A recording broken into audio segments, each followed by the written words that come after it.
কবি কাজী নজরুল ইসলামের লেখায় অনবদ্যভাবে মানব মনের সার্থক চেতনা ফুটে ওঠে। বাংলাদেশের জাতীয় কবি শুধুই পদ্য রচনায় নয়, বরং গদ্য রচনাতেও ছিলেন সিদ্ধহস্ত। আজকের গল্পে তিনি অলৌকিক এক ভাবনার রূপরেখা ফুটিয়ে তুলেছেন, বিবাহ পরবর্তী জীবনের গতিপ্রবাহ।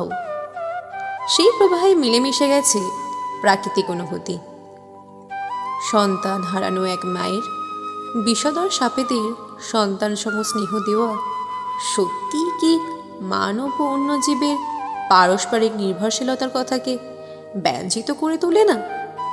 শুনে নেওয়া যাক এক মায়াময় আখ্যান কাহিনী।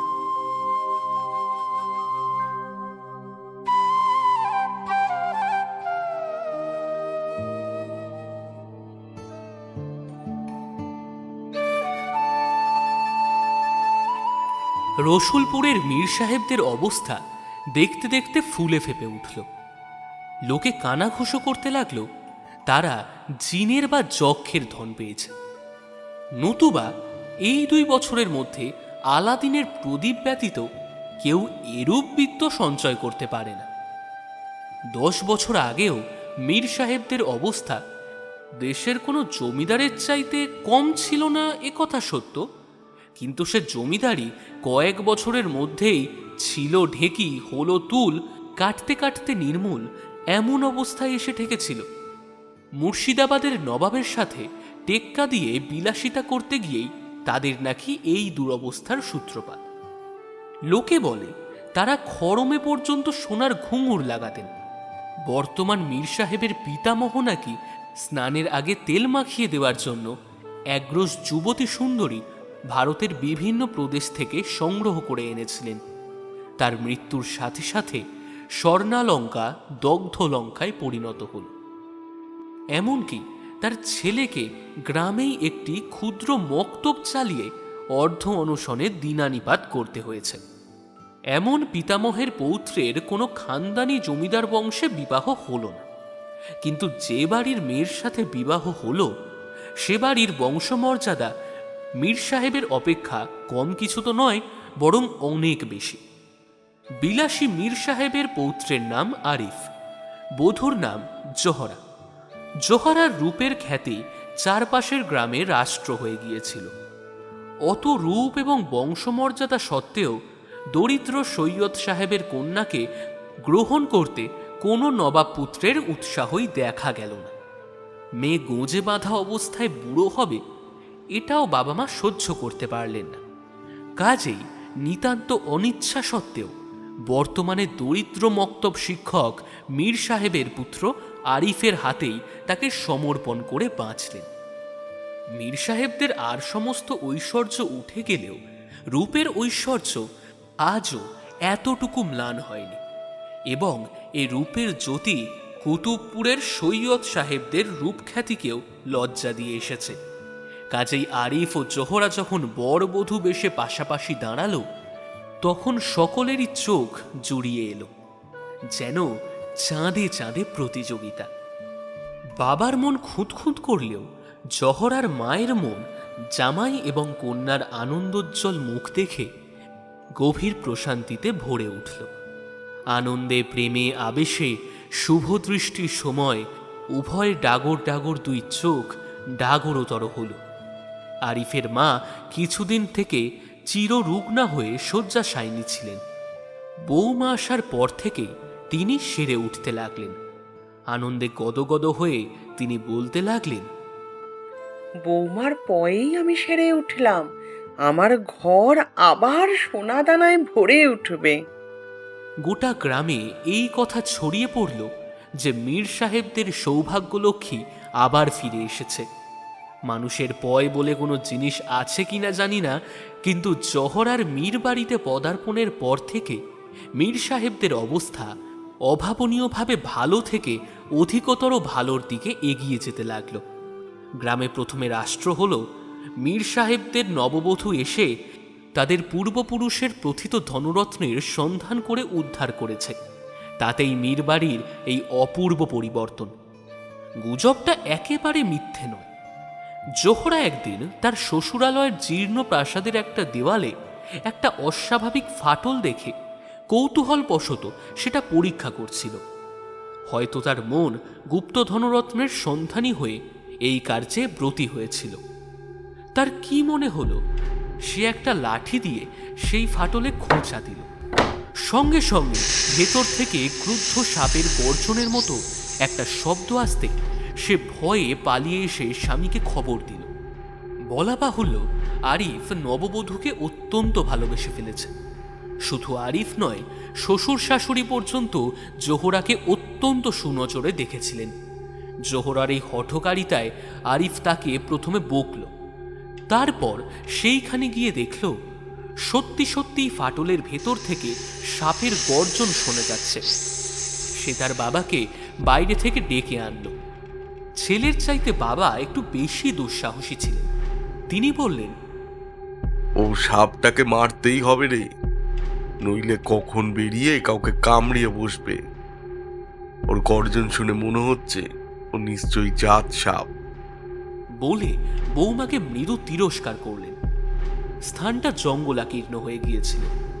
অতি সন্তর্পণে তার খানিকটা পরিষ্কার করে বার কত খোঁচা দিতেই একটা বড় সড়ো শ্বেত শুভ্র গোখ্র সাপ বাইরে বেরিয়ে আসলো। মাথায় তার সিন্দুর বর্ণ চক্র বা খড়মের চিহ্ন। আরিফ সাপটাকে মারতে উদ্যত হতেই বাবা বলে উঠলেন, মারিস নে, মারিস নে, ও যে বাস্তু সাপ, দেখছিস নে, ও যে পদ্ম গোখ্র। আরিফের উদ্যত যষ্টি হাতেই রয়ে গেল।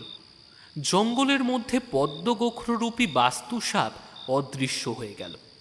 সকলে চলে আসছিল। জোহরা এমন সময় আরিফকে ডাক দিল, বলল, তোমরা যখন সাপটাকে খোঁচাচ্ছিলে তখন কেমন একরকম শব্দ হচ্ছিল। ওখানে নিশ্চয়ই কাঁসা বা পিতলের কোনো কিছু আছে। আরিফের চোখ জোড়া আনন্দে উজ্জ্বল হয়ে উঠল। সে এসে তার বাবাকে বলতেই তিনি প্রথমে বিশ্বাস করলেন না। বললেন, কই রে, সেরকম কোনো শব্দ তো শুনিনি। আরিফ বলল, আমরা তো সাপের ভয়েই অস্থির, কাজেই শব্দটা হয়তো শুনতে পাইনি। বাবা ছেলে সন্তর্পণে দেওয়ালের 2-4টে ইট সরাতেই দেখতে পেলেন সত্যি ভেতরে কি যেন চকচক করছে। বাপ বেটায় তখন পরম উৎসাহে ঘণ্টা 2 পরিশ্রমের পর যা উদ্ধার করলেন তাকে যক্ষের ধন বলা চলে না, কিন্তু তা সামান্যও নয়, বিশেষ করে তাদের বর্তমান অবস্থায়। একটা ছোটোখাটো পিতলের কলসি বাদশাহী আশরাফিতে পূর্ণ, কিন্তু এই কলসি উদ্ধার করতে তাদের জীবন প্রায় বিপন্ন হয়ে উঠছিল। কারণ কলসি উদ্ধার করতে গিয়ে আরিফ দেখল সেই কলসির গলা জড়িয়ে আর একটা পদ্মগোখ্র। আরিফ ভয়ে 10 হাত পিছিয়ে গেল, বলে উঠল, ওরে বাপরে, সাপটা আবার এসেছে ওইখানে। জোহরা অনুচ্চ কণ্ঠে বলল, না, ওটা আর একটা, ওটারই জোড়া হবে বোধহয়। প্রথমটা ওই দিকে চলে গেছে, আমি দেখেছি। কিন্তু এ সাপটা প্রথমই হোক আর অন্য একটা হোক, কিছুতেই কলসি ছেড়ে যেতে চায় না, অথচ পদ্মাগোখ্র মারতেও নেই। কলসির গলা জড়িয়ে থাকা অবস্থাতেই পদ্মগোখ্র তখনও মাঝে মাঝে ফনা বিস্তার করে ভয় প্রদর্শন করবার চেষ্টা করছে। জোহরার মাথায় কি খেয়াল চাপল, সে তাড়াতাড়ি এক বাটি দুধ এনে নির্ভয়ে কলসির একটু দূরে রেখে আসতেই সাপটা কলসি ত্যাগ করে শান্তভাবে দুধ পান করতে লাগল। জোহরা সেই অবসরে পেতলের কলসি তুলে নিল। সাপটা অনায়াসে তার হাতে ছোবল মারতে পারত, কিন্তু সে কিছুই করল না। এক মনে দুধ পান করতে করতে ঝিঝি পোকার মতো একটা শব্দ করতে লাগলো। একটু পরেই আর একটা পদ্মগোখ্র এসে সেই দুধ পান করতে লাগলো। জোহরা বলে উঠল, ওই আগের সাপটা এখনো গায়ে খোঁচার দাগ রয়েছে। আহা, দেখেছ কিরকম নীল হয়ে গেছে। আরিফ ও তার বাবা মা অপার বিস্ময়ে জোহরার কীর্তি দেখছিল। ভয়ে বিস্ময়ে তাদেরও মনে ছিল না যে তাকে এখনই সাপটা কামড়াতে পারে। এইবার তারা জোর করে জোহরাকে টেনে সরিয়ে আনল। এদিকে কলসিতে সোনার মোহর দেখে আনন্দে যে তারা জোহরাকে নিয়ে কি করবে, কোথায় রাখবে, ভেবেই পেল না।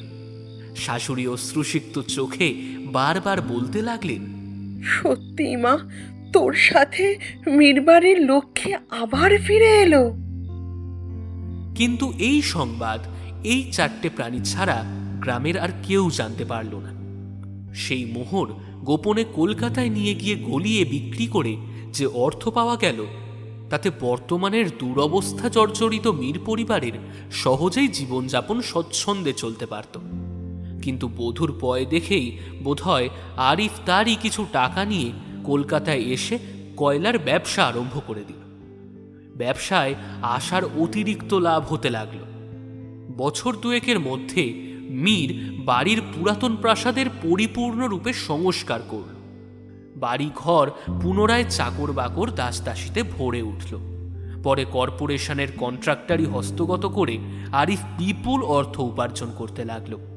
কোনো কিছুরই আর অভাব থাকল না। কিন্তু জহরাকে নিয়ে তারা অত্যন্ত বিপদে পড়ল। এই অর্থপ্রাপ্তির পর থেকেই জোহরা যেমন পদ্মগোখ্র যুগলের প্রতি অতিরিক্ত স্নেহপ্রবণ হয়ে উঠল, সাপ দুটিও জোহরার তেমনই অনুরাগী হয়ে পড়ল। অথবা হয়তো দুধ কলার লোভেই তারা জহরার পিছু পিছু ঘুরতে লাগল। জহরার শ্বশুর শাশুড়ি স্বামী সাপের ভয়ে যেন প্রাণ হাতে করে সর্বদা মৃত্যুর বিভীষিকা দেখতে লাগলেন। বাস্তু সাপ মারতেও পারেন না, পাছে আবার এই দৈব অর্জিত অর্থ হঠাৎ করে উবে যায়। অবশ্য সাপ যুগল যেমন শান্ত ধীরভাবে বাড়ির সর্বত্র চলাফেরা করতে লাগলো, তাতে ভয়ের কিছু ছিল না। তবু জাত সাপ তো, একবার ক্রুদ্ধ হয়ে ছোবল মারলেই মৃত্যু যে অবধারিত।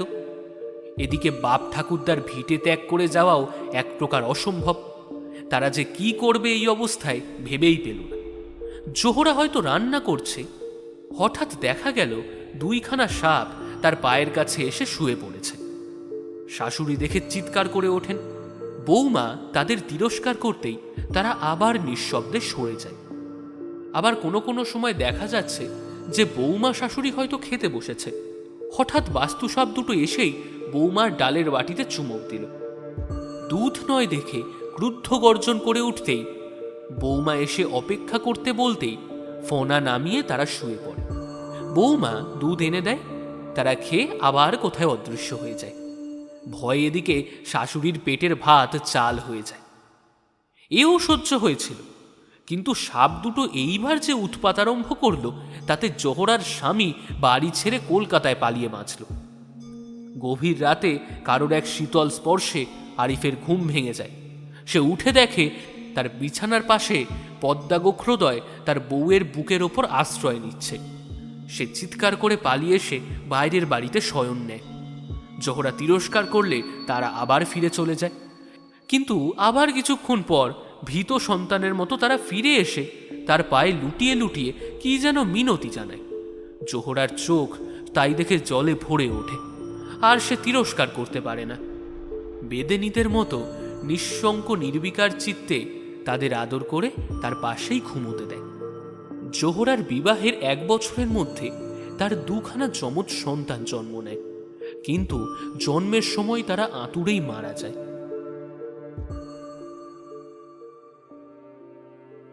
জোহরার স্মৃতিতে সেই শিশুদের ছবি জেগে ওঠে। তার ক্ষুধাতুর মাতৃচিত্ত স্মরণ করে। তার সেই দুরন্ত শিশু যুগলই যেন অন্য রূপ ধরে তাকে ছলনা করতে এসেছে। তাদের মৃত্যুতে যে পরিমাণ দংশন জ্বালা সহ্য করে সে আজও বেঁচে আছে, এরা যদি দংশনই করে তবুও তার থেকে বেশি এদের দংশনের জ্বালা তীব্র হবে না। স্নেহবুভুক্ষু তরুণী মায়ের সমস্ত হৃদয় মন করুণায় স্নেহে আপ্লুত হয়ে ওঠে। ভয় ডর যে কোথায় চলে যায় সে সম্বন্ধে কারোর কোনো হুঁশ থাকে না। আবিষ্টের মতো সে ওই সর্প শিশুদের নিয়ে আদর করে, ঘুম পাড়ায়, আবার সস্নেহ তিরস্কারও করে। স্বামী অসহায় রাগে ফুলতে থাকে, কিন্তু কোনো উপায়ও নেই। তার ও তার প্রাণের চেয়েও প্রিয় বউয়ের মধ্যে এই উদ্যত ফোনার ব্যবধান সে লঙ্ঘন করতে পারে না। নিষ্ফল আক্রোশে অন্তরে অন্তরে পুড়ে মরে। পয়মন্ত বধূ, তার ওপরেও রাগ করা চলে না। রাগ করেই বা কি করে? তার তো কোনো অপরাধ নেই। তবে একদিন সে রাগের বশে বলেছিল, জোহরা, তোমাকে ছেড়ে চাই না ওই ঐশ্বর্য। মেরে ফেলি ওই দুটোকে। এর চেয়ে আমার দারিদ্র ঢের বেশি শান্তিময় ছিল। দুই চোখ ভরা জল নিয়ে জোহরা সেই কাজ করতে নিষেধ করে, বলে, ওরা আমার ছেলে, ওরা তো কোনো ক্ষতি করে না, কাউকে কামড়াতে জানে না ওরা। আরিফ তখন ক্রুদ্ধ হয়ে বলে, তোমায় দংশন করবে না ওরা, কিন্তু ওদের বিষের জ্বালায় তো আমি জোরে পড়ে মরলুম। আমার কি যে ক্ষতি ওরা করেছে তা তুমি বুঝবে না।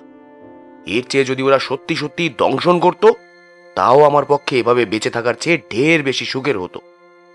জোহরা কোনো উত্তর দেয় না, নীরবে চোখের জল মুছে। এদেরকেই যে তার মৃত খোকাদের অনুরূপ আবির্ভাব বলে সে মনে করে, তাও সে মুখ ফুটে বলতে পারে না, তার সংস্কারে বাঁধে। বাপ বেটা এবং মায়ে শেষ পর্যন্ত স্থির করলেন জোহরাকে কিছুদিনের জন্য তার বাপের বাড়ি দিয়ে আসবেন। হয়তো সেখানে গেলে এদের ভুলে যাবে এবং সর্বযুগলও তাকে দেখতে না পেয়ে অন্য কোথাও চলে যাবে। একদিন ভোরবেলা হঠাৎ আরিফের বাবা জোহরাকে ডাকলেন, বললেন, মা, বহুদিন বাপের বাড়ি যাওনি। তোমার বাবাকে 2-3 বার ফিরিয়ে দিয়ে অন্যায় করেছি। আজ আরিফ নিয়ে যাবে, তুমি কিছুদিন সেখানে কাটিয়ে এসো। জোহরা সব বুঝল, কিন্তু বুঝেও কোনো প্রতিবাদ করল না। নীরবে চোখের জল ফেলতে ফেলতে সে চলে গেল। যাওয়ার সময় কিন্তু সাপ দুটিকে কোথাও দেখতে পেল না। বউকে তার বাপের বাড়ি রেখে এসে এদিকে আরিফ চলে গেল কলকাতায় ব্যবসা দেখতে। জোহরার বাবা মা কন্যার নিরাভরণ রূপ দেখেই এতদিন অভ্যস্ত ছিলেন। আজ সে যখন শালঙ্কারা বেশে স্বর্ণকান্তি স্বর্ণভূষণে ঢেকে তাদের গৃহে পদার্পণ করল, দরিদ্র বাবা মা তখন যেন নিজের 2 চোখকে বিশ্বাস করতে পারলেন না। মেয়ে জামাইকে যে কোথায় রাখবেন ভেবেই পেলেন না। 2-1 দিন যেতে না যেতেই বাবা মা দেখলেন মেয়ের মুখের হাসি শুকিয়ে গেছে। সে যেন সর্বদা কাউকে নিয়ে চিন্তা করে। সমস্ত কথায় কাজের মধ্যে তার অন্যমনস্কতা ধরা পড়ে। মা একদিন কন্যাকে আড়ালে ডাকলেন, বললেন, হ্যাঁ রে, আরিফকে চিঠি লিখবো আসার জন্য। কন্যা লজ্জায় মরে গিয়ে বলল, না মা, উনি তো শনিবারেই আসবেন। জামাই আসলো, তবু কন্যার চোখে মুখে আগের মতো সেই দীপ্তি দেখা গেল না। মা মেয়েকে বললেন, সত্যি বলতো জোহরা, তোর কি জামাইয়ের সাথে ঝগড়া হয়েছে? জোহরা ম্লান হাসি হেসে বলল, না মা, উনি তো আগের মতোই আমায় ভালোবাসেন। বাড়িতে আমার 2টি খোকাকে ফেলে এসেছি, তাই মন কেমন করে। জোহরার মা আরিফের এই হঠাৎ অর্থপ্রাপ্তির রহস্য কিছুই জানতেন না। কন্যার যমজ সন্তান হয়ে মারা গেছে এবং ওই বাড়ির প্রথা মতো সেই 2 সন্তান বাড়িরই সম্মুখের মাঠে গোড় দেওয়া হয়েছে, এটা তিনি জানতেন। মনে করলেন কন্যা তাদেরই স্মরণ করে কথা বলেছে। গোপনে চোখের জল মুছে তিনি কাজে চলে গেলেন। দেখতে দেখতে 6 মাস কেটে গেল। জোহরাকে নিয়ে যাওয়ার জন্য কেউ কোনো কথা বলে না। জোহরার বাবা মায়ের থেকে জোহরা বেশি ক্রুদ্ধ হল। কি তার অপরাধ সে খুঁজে পেল না। স্বামী প্রতি শনিবার আসে, কিন্তু অভিমান করেই সে কোনো কথা জিজ্ঞেস করে না। মা কিন্তু থাকতে পারলেন না। একদিন জামাইকে ডেকে বললেন,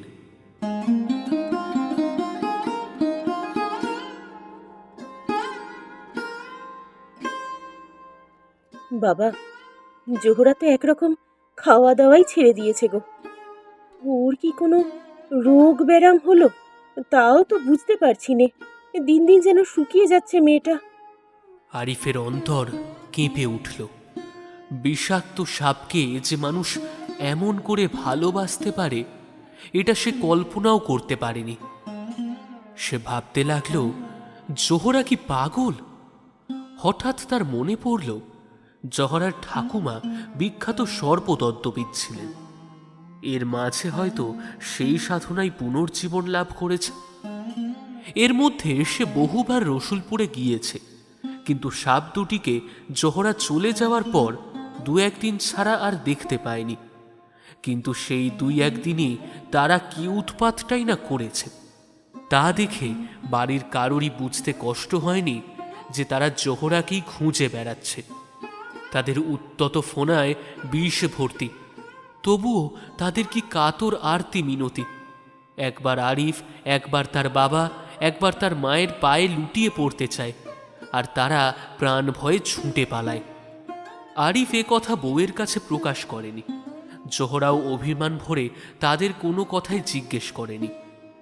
এদিকে জামাই মেয়েকে নিয়ে যাওয়ার জন্য কোনো রকম উৎসাহ প্রকাশ করছে না দেখে জোহরার বাবা একদিন আরিফকে বললেন, বাবা, জানো তো আমরা কত গরিব। মেয়ে তো শয্যা নিয়েছে, দেশে যা দুর্দিন পড়েছে তাতে আমরাই খেতে পাচ্ছি নে। মেয়ের চিকিৎসা করা তো দূরের কথা, মেয়েটা এখানে থেকে বিনা চিকিৎসায় মারা যাবে। তার চেয়ে তুমি কিছুদিনের জন্য ওকে কলকাতার বাড়িতে নিয়ে যাও, তারপর ভালো হলে ওকে আবার রেখে যেও। বলতে বলতে তার দুই চোখ সজল হয়ে উঠল। স্থির হলো আগামীকাল প্রথম সে জোহরাকে কলকাতায় নিয়ে যাবে। সেখানে ডাক্তার দেখিয়ে একটু সুস্থ হলে তারপর তাকে রসুলপুরে নিয়ে যাবে।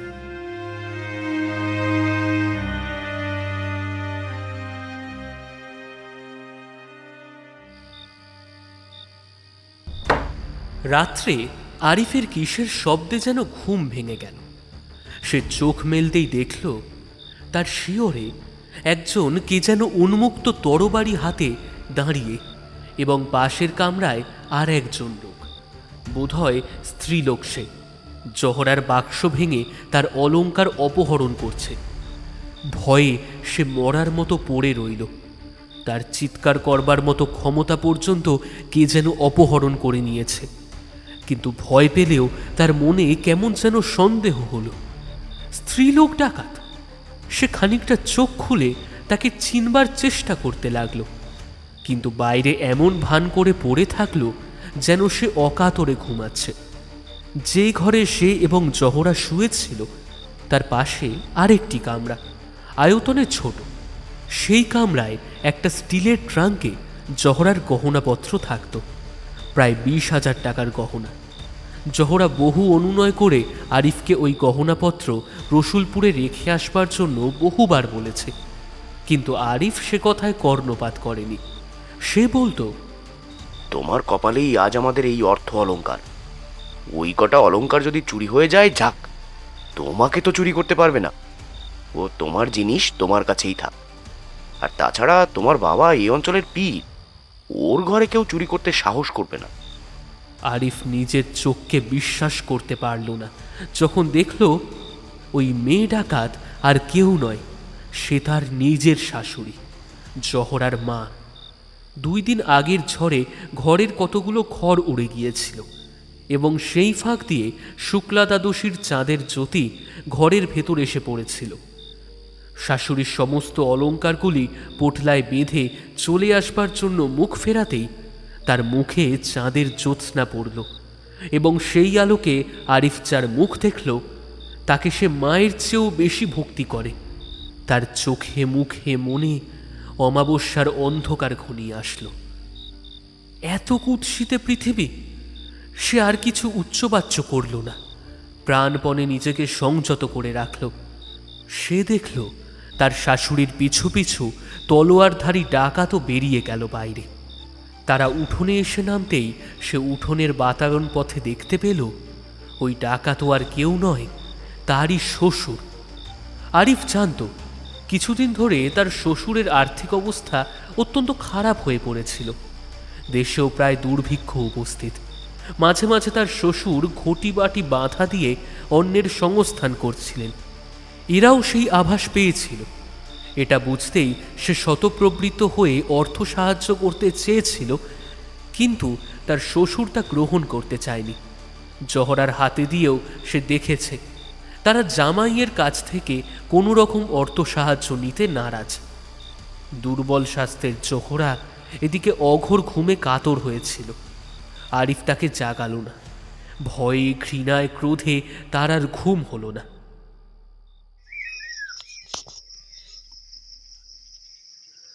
সকালের দিকে একটু ঘুমাতেই কারোর একটা কান্নায় সে জেগে উঠল। তার শাশুড়ি তখন চিৎকার করে কাঁদছে। চোরে তাদের সর্বনাশ করেছে। জোহরাও তাড়াতাড়ি জেগে উঠে বিস্ময় বিমূঢ়ার মতো চেয়ে রইল। আরিফের আর সহ্য হলো না। দিনের আলো ফোটার সাথে তারও ভয় কেটে গিয়েছে। সে বাইরে এসে চিৎকার করে বলল, আর কাঁদবেন না মা। ও অলংকার যে চুরি করেছে তা আমি জানি।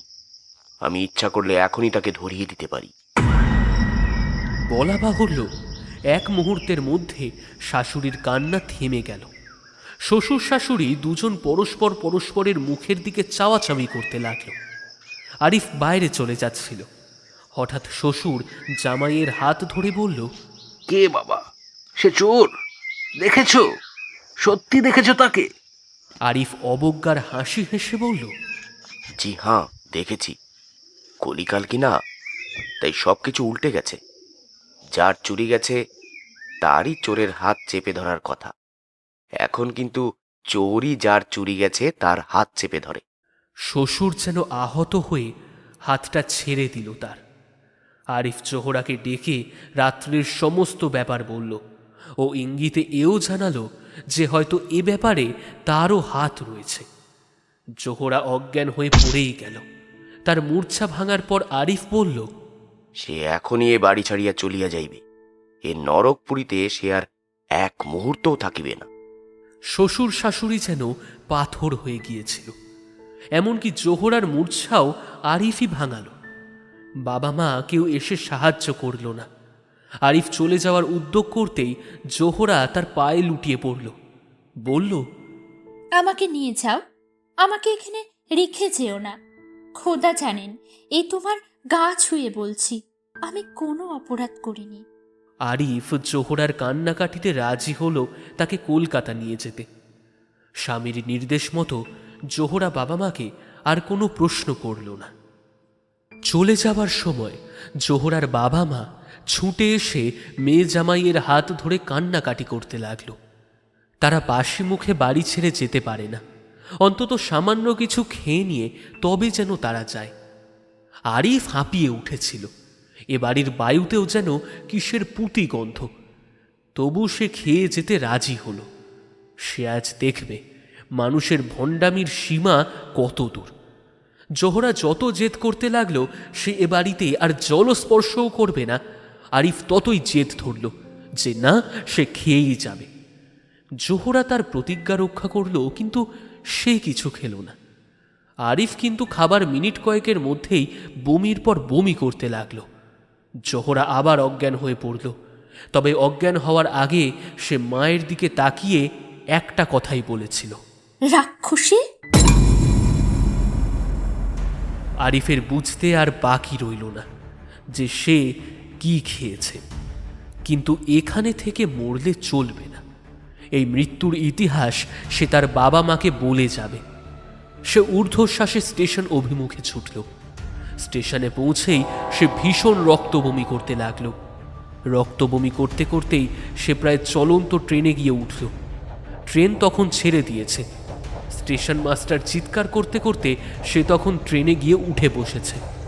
কামরা থেকে একজন সাহেবী পোশাক পরা বাঙালি চেঁচিয়ে উঠলেন, আরে এটা ফার্স্ট ক্লাস, নেমে যাও শিগগির। আরিফ কোনো কিছুর উত্তর দেওয়ার আগেই আবার রক্তবমি করতে লাগল। দৈবক্রমে যে বাঙালি সাহেবটি ট্রেনে যাচ্ছিলেন তিনি কলকাতার একজন বিখ্যাত ডাক্তার। আরিফ কেবল অস্ফুট স্বরে একবার মাত্র বলল, আমায় বিষ খাইয়েছে, আমায়। বলেই সে অজ্ঞান হয়ে পড়ে গেল।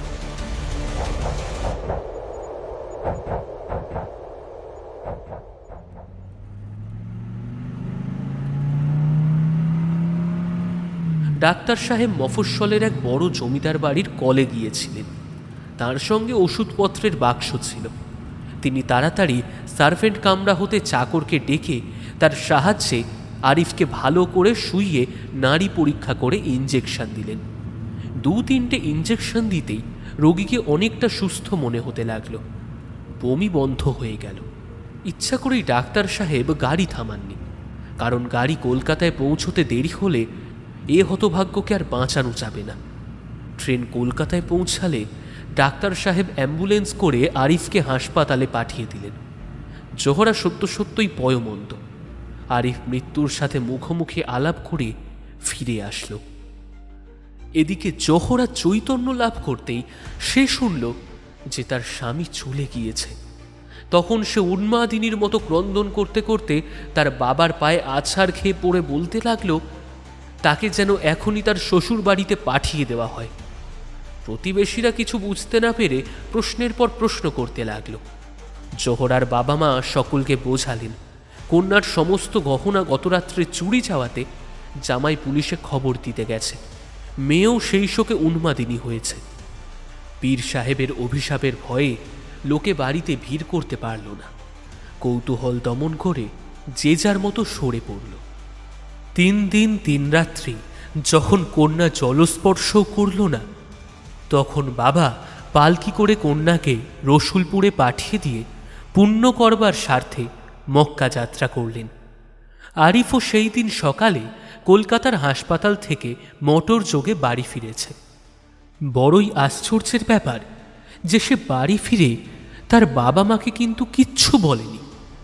এই 3 দিন ধরে সে মৃত্যুর সাথে যুদ্ধ করতে করতে অনেক কিছু ভেবেছে। বাবা শুনলে তাদের তো খুন করতে ছুটবেনি, তারা তো মরবেই, তার বাবাকেও সে সেই সাথেই হারাবে। জোহরাও আত্মহত্যা করবে।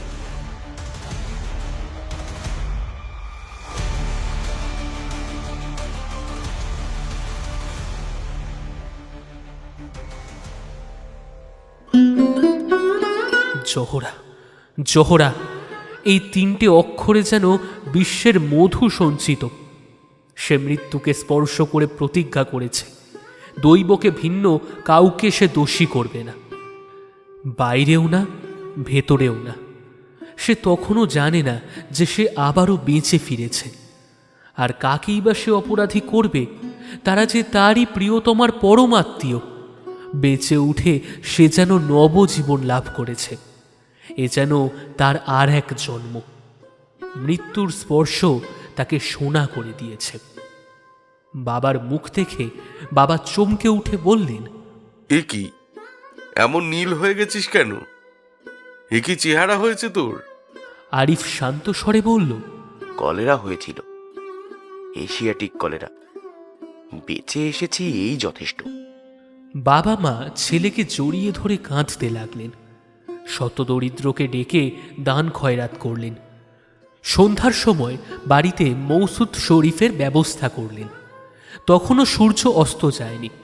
এমন সময় বাড়ির দরজায় এসে জোহরার পালকি থামল। জোহরা পালকি থেকে মৃত্যু পাণ্ডুর মুখে নেমে আসতেই সম্মুখে আরিফকে দেখে চিৎকার করে তার পায়ে পড়ে কেঁদে উঠল। তুমি এসেছো, বেঁচে ফিরে এসেছো। বলতে বলতে সে অজ্ঞান হয়ে পড়ল। সকলে ধরাধরি করে তাকে ভেতরে নিয়ে গেলেন। চেতনা ফিরতে সে কিঞ্চিত সুস্থ হলে আরিফের মা কাঁদতে কাঁদতে বললেন, তোরা দুজনেই কি মরতে মরতে ফিরে এলি? আমার সোনার প্রতিমার কে এমন অবস্থা করলো? আরিফ জোহরাকে আলাদাভাবে ডেকে সমস্তটা খুলে বলল।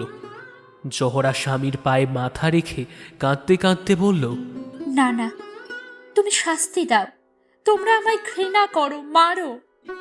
আরিফ জোহরার অধর দংশন করে বলল, এই নাও শান্তি।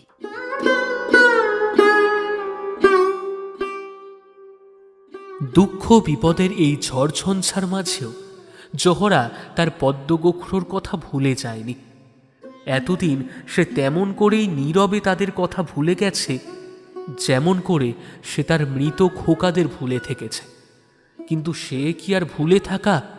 এই নীরব অন্তর্দাহের বিষ জ্বালা তাকে আজও মৃত্যুর দুয়ার পর্যন্ত ঠেলে এনেছে।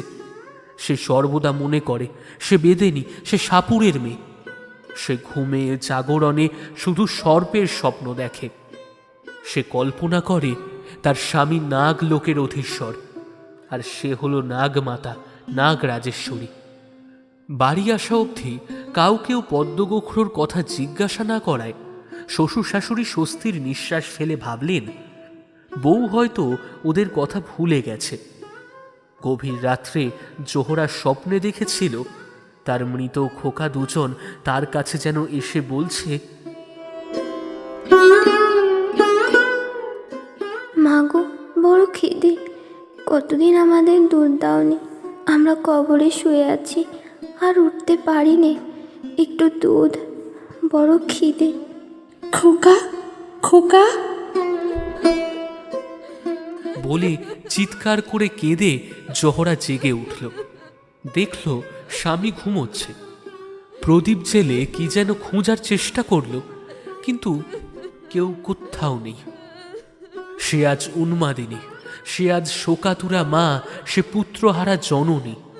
তার হারা খোকারা ডাক দিয়েছে, তারা 6 মাস না খেয়ে রয়েছে। পাগলের মতো সে দরজা খুলে বাইরে বেরিয়ে গেল। বাড়ির সম্মুখে মীর পরিবারের গোরস্থান। মৃদু শিখার প্রদীপ নিয়ে উন্মাদিনী মা দুটি ছোট্ট কবরের পাশে এসে থামল। পাশাপাশি দুটো ছোট্ট কবর, যেন দুটো যমজ ভাই, গলা জড়িয়ে শুয়ে আছে। শিয়রে দুটো কৃষ্ণচূড়ার গাছ। জোহরাই নিজের হাতে লাগিয়েছিল, এইবার তাতে ফুল ধরেছে। রক্তবর্ণের ফুলে ফুলে গাছ দুটি ছেয়ে গেছে। মা ডাক ছেড়ে কেঁদে উঠল। খোকা, খোকা, কে তোদের এত ফুল দিয়েছে বাবা? খোকা। অজ্ঞান হয়ে গিয়েছিল নাকি ওই কবর ধরে কাঁদতে কাঁদতে ঘুমিয়ে পড়েছিল সে জানে না। জেগে উঠে জহরা দেখল তার বুকে কুণ্ডলি পাকিয়ে সেই পদ্মগোখ্র যুগল। জহরা উন্মত্তের মতো চিৎকার করে উঠল, খোকা, আমার খোকা, তোরা এসেছিস? তোদের মাকে মনে পড়ল? জহরা আবেগে সাপ দুটিকে বুকে চেপে ধরল। সাপ দুটিও মালার মতো তার কণ্ঠবাহু জড়িয়ে ধরল। তখন ভোর হয়ে গিয়েছে। জহরা দেখল পদ্মগোখ্রদয় সেই দুগ্ধ ধবল কান্তি আর নেই, কেমন যেন শীর্ণ মলিন হয়ে গেছে।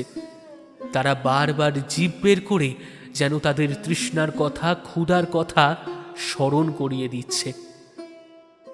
মা গো, বড় খিদে, তুমি তো ছিলে না, কে খেতে দেবে? একটু দুধ, বড় খিদে মা, বড় খিদে। জহরা তাদের বুকে করে ঘরে ঢুকে দেখল তখনও কেউ জেগে ওঠেনি। সে হেসেলে ঢুকে দেখল কড়া ভর্তি দুধ। বাটিতে করে দিতেই সাপ দুটি বুভুক্ষুর মতো ঝাঁপিয়ে পড়ে দুধ পান করতে লাগল, যেন কত যুগ যুগান্তরের ক্ষুধা তুড়োরা। জোহরার 2 চোখ দিয়ে তখন জলের বন্যা বয়ে যাচ্ছে। শাশুড়ি উঠে বৌমার কীর্তি দেখে নীরব নিস্তব্ধ হয়ে দাঁড়িয়েছিলেন। বৌমা তাকে দেখতে পাওয়া মাত্রই তিনি বলে উঠলেন, ও মা, কি হবে? এই বালাইরা এই 6 মাস কোথায় ছিল? যেমনই তুমি এসেছো আর অমনি গায়ের গন্ধে এসে হাজির হয়েছে। জহরা আহত স্বরে বলে উঠল, 60। ওরা বালাই হবে কেন মা? ওরা যে আমার খোকা। শাশুড়ি বুঝতে পারলেন না, হেসে বললেন, সত্যি তো ওরা তোমার খোকা বৌমা।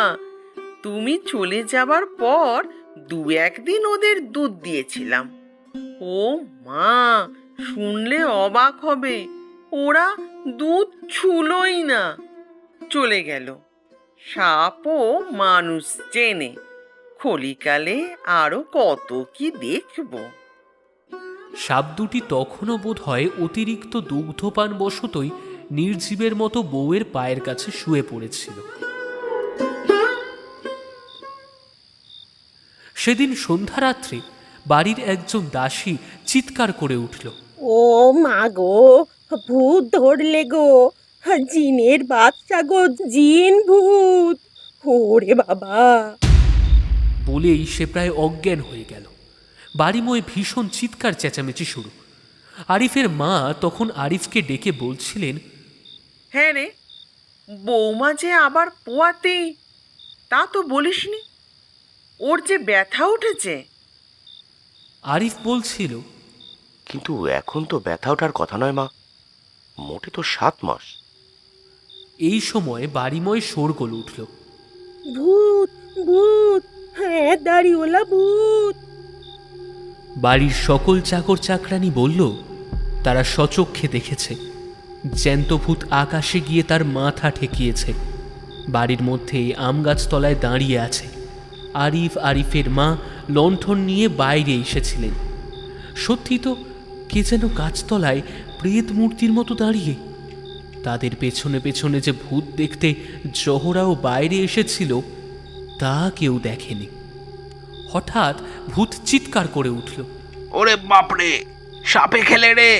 জোহরা চিৎকার করে উঠল, বাবা তুমি? আরিফের মাও বলে উঠল, বেআই! জোহরা তখন চিৎকার করছে, ও সত্যই ভূত, বাবা নয়, বাবা নয়, ও ভূত, ওকে মারো, মেরে বের করে দাও। হঠাৎ শুনতে পেল ভূত যেন যষ্টি দ্বারা নির্দয়ভাবে কাউকে মারতে মারতে চিৎকার করছে, ওরে বাপরে বাপ, সাপে খেয়ে ফেললে, আমায় সাপে খেয়ে ফেললে! জোহরা উন্মাদিনীর মতো তার শাশুড়ির লণ্ঠন কেড়ে নিয়ে কাঁদতে কাঁদতে ছুটল। ওগো, আমার খোকাদের মেরে ফেললো, ওকে ধরো, ওকে ধরো। জহরার সাথে সাথে সকলে আমতলায় গিয়ে দেখল ভূত সত্যি আর কেউ নয়, সে হচ্ছে জোহরার বাবা। তাকে তাদের বাস্তুসাপ গোখ্রদয় নির্মমভাবে দংশন করেছে এবং ততোধিক নির্মমভাবে সে সর্পদয়কে প্রহার করেছে। জোহরা একবার খোকা এবং একবার বাবা বলেই অজ্ঞান হয়ে পড়ল। জ্ঞান হলে জোহরা আরিফকে ডাকল। সকলে সরে গেল। সে জিজ্ঞেস করল, আমার খোকারা কই? আমার পদ্ম কুকরো, আমার বাবা? আরিফ কেঁদে বলল, জোহরা, কেউ নেই, সব চলে গেছে।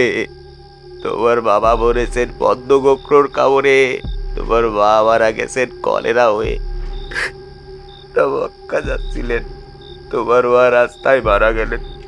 তোমার বাবা অনুতপ্ত হয়ে তোমার শেষ দেখা দেখতে আসেন লুকিয়ে। লুকিয়েই হয়তো তোমায় দেখে চলে যেতেন।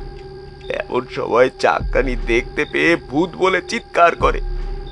ঠিক এই সময় তোমার ওই পদ্মগোখ্র তাকে তাড়া করে।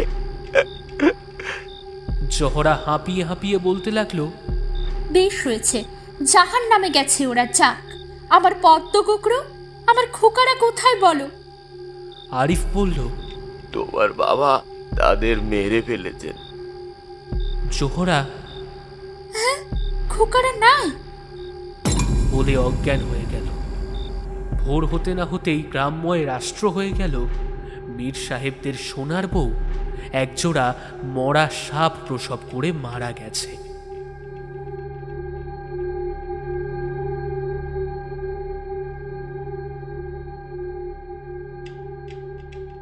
শেষ হলো আজকের কাহিনী।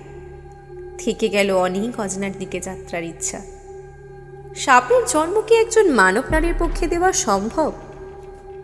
কিন্তু এ কথা কি শুধুই কল্পনা? মানুষ প্রকৃতিকে জয় করেছে, কিন্তু যদি কেউ প্রকৃতিকে আপন করে নেয় তবে কি ঘটতে পারে সে কথাই এই গল্পের উপজীব্য। যদি গল্পটা ভালো লাগে তবে লাইক ও কমেন্ট করে উৎসাহিত করবেন। আপনার একটি সাবস্ক্রাইব আমাদের অনেকটা পথে গিয়ে দেবে। আন্তরিক ধন্যবাদ জানাই।